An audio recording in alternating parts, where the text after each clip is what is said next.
I believe God exists. I was wondering what you thought about this idea. Well, you saw the name of the show, right?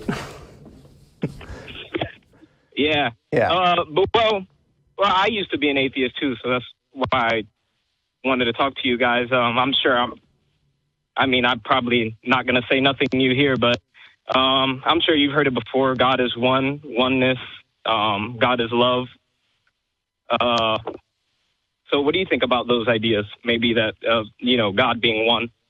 Can I ask you a question, Ralph, just quickly? You said that you used to be an atheist and you now believe in God. Did you have an experience that changed your mind, or can you tell us a little bit about your process?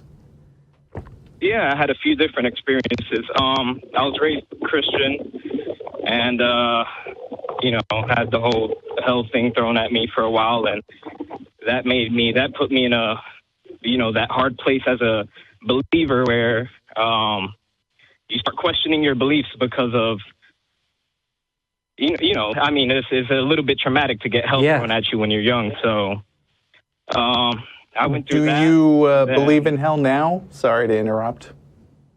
No, it's fine. I believe in hell now. I believe more of that hell is an experience, I would say. Okay. So I don't really think it's a place you necessarily, it might be a place that you go to, but I believe in experiencing hell while we're alive. I definitely believe in that too. That happens. I've had some experiences that made me think that I was going through hell. So you grew up in a Christian family, you had those experiences, and then what? So you had one change of mind to move out of that, and then another one to move back into it sounds like. Yeah, it was questioning. At first, I would say, I guess, I started to find a lot of the, hypocrisy in religion to be ridiculous. And I was getting really upset about how there was a lot of people following the religion and not really believing it. That was one of the big things that deterred me from it, is that a lot of people they claimed to be theists, but they were truly agnostic. And I know you can be an agnostic theist or an agnostic atheist, but at the end of the day, the point was they were following a religion that they weren't really 100% convinced in. Yeah, I can totally agree with you. That infuriates me as well, that level of hypocrisy. So you asked specifically what we think about the idea that God is love, and I think my main reaction is I don't really know what that means. I understand the concept of love. There are a lot of people that I do love. It's got nothing to do with a God concept in my mind, so maybe you could clarify that a little better. Sure. Well, let's talk about, I guess, love. What would be your definition of love? It is a strong emotion or attachment that you feel for other people or sometimes things. That is a very vague question because there are a lot of different meanings of love. Yeah, of course. And words are kind of ambiguous in of themselves. But so would you say there's any difference between love and lust, or in your head are they kind of, is there blurred lines? There are certainly differences between them, and they're not mutually exclusive. I want to tell you a story about this because I certainly feel like there's a difference between love and lust, and obviously there's an overlap at certain points, but I feel that I have experienced the difference very profoundly because I came out of the closet as gay at 27 years old. And before that, I was in relationships with women. And I would say that I totally loved them. Like, we had deep, committed, romantic relationship, which I think of still as love. And I think that at least some of them, they would still think of it the same way. But I did not lust them. This is very, very clear in my own mind. So I think there is definitely a distinction between those feelings. We can experience love for our family and our friends, right? Where there's no lust involved, right? So I think that, we can tease apart those emotions a little bit. All right. So, that was one of the things, actually, that when I was an atheist, started to actually reel me back in is learning about the distinction between love and lust. And for me, it's how did you go? I mean, like, it takes you a while to get the idea of lust, because when you're a kid, you don't have any. So I'm not sure I see why you had to learn that distinction, except to the extent that you're talking about. I mean, when you're a teenager and your hormones start kicking in and you feel lust for the first time, I know there's a lot of confusion going on in the teenage mind about, like, oh yeah, I totally love her or him. But I don't necessarily know, like, except for a very narrow definition of lust or definition of love, I don't see how you would have to why it would take religion to understand that there's a separation between those two things. It doesn't take religion to understand that. Okay. I think the understanding of that may eventually lead to religion or maybe belief in God, I would say. And how did it work for you? How did that? Well, it was understanding that lust is more desire for, pleasure, or and realizing that love was desire for the well-being of something or someone. So it is based on the same thing in a sense. It's based on desire, but when you have desire for another's well-being, in a sense, you're extending. It's like you're investing in them. You're extending yourself to them. So that's what I mean when I say love is one, or you can use them interchangeably. Love, the way I understand it, I would define it as oneness, seeing no distinction between myself and yourself. I kind of like that. I don't. Well, we're going to disagree. I like that definition. I think that's nice. I mean, I come from a humanist tradition that is all about relationships and the importance of human dignity and trying to promote that in all our relationships. And I hear in what you're saying a kind of echo of my own beliefs, which I would phrase it, I guess, that I think you said that sort of investment in another person's welfare. You desire another person's welfare.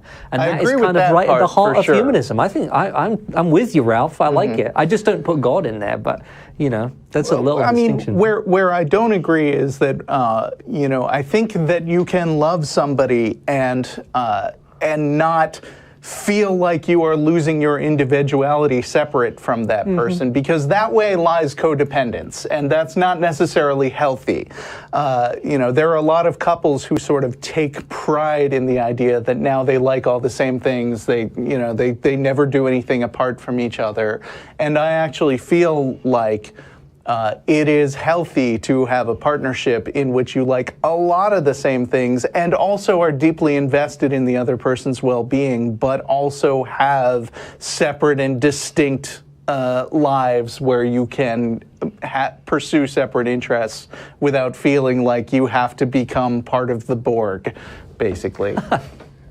I would agree with that. I would say there's a very fine line between love and lust, and you just need to find a way to balance those things in your life. Yeah, but what does any of this have to do with God?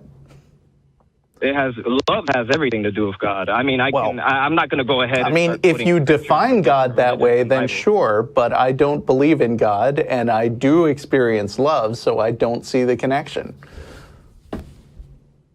Well, all right. It all goes back to oneness. I mean, all right, let me try to think of a better way to maybe describe this. Is another thing that I believe in that's a little bit hard for me to maybe communicate is I believe that there is no model of God. I don't believe that you can really make a physical model of God because God is oneness. So that would be like me trying to point at something with my finger, but my finger is a part of the thing I'm pointing at. Does that make any sense? I mean, yeah. You're speaking in a long theological tradition, I think, of definitions of God in which the term God encompasses everything. It's sort of a ground of all things, so that it's not a thing. God is not a thing in the universe, but is what permeates and enables the universe to be. So I think that you're speaking in a theological tradition I recognize. I personally find it a way of speaking that doesn't clarify my own experience. Like I have experiences of love, I have experience of connection with other people, I have that desire to be invested in the welfare of humanity, but I personally don't find the term God illuminates that experience much for me. But I mean, I do hear what you're saying, and I understand the tradition in which you're speaking. Okay, yeah, so I guess building off that, I would say that God, the way I see God is the creator of reality, creator of all that is. God is being. Disagree. God is in a sense. So, what helped me, I guess, kind of come to this realization was,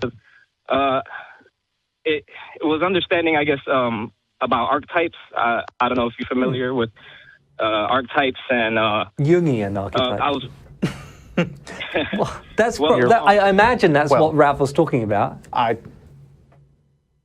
could be wrong. I don't know. Yeah, there's the way I see it, there's patterns in reality that we can't escape from because they're very innate in our reality, and one of the things that comes up time and time again is archetypes. Like I would say, oh, you know what? Here, sorry, I distracted a little bit. You know what? I have a better way to explain it. Is we have senses. There's ways we perceive the world. For the most part, all of us, we perceive with our base senses, and at the end of the day, it's all information. So there's certain patterns that comes with that we can't escape. So if we're analyzing, for instance, light, which is visual information, light breaks up into certain patterns. It breaks up into yin and yang. You start off with the white light, and it hits a prism, and when the two meet, it creates a matrix, in a sense, a rainbow. Okay. And the rainbow itself is also made out of that same pattern. Yeah, I think, maybe this metaphor is helpful, but I feel like we're wandering a little off topic. And so if I can just bring us back, suppose that I claim to understand concepts like love and like union with other people, or oneness, as you call it, but I don't see any value in bringing the word God into it. I don't see how that clarifies our understanding of those concepts, and I don't have use for that word. What would you say to that particular concept supplies in order to improve that understanding or that idea? I would say it's, let me think. I'm trying to think of a good way to explain it, but it's really hard. I don't really have anyone I can talk to that's really learned on this stuff around here. But one of the things that kind of brings it all together for me, I don't know if you ever have heard of the method of loci. The what? I don't method think of loci is the memorization technique.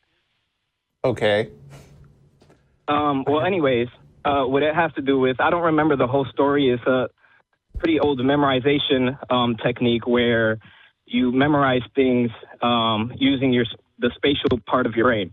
Okay. And the way you do that is... Yeah, I mean, I believe in people having extraordinary capacity to memorize things. I still don't know where you're going with regard to God or religion, or hell for that matter, which you brought up at the beginning.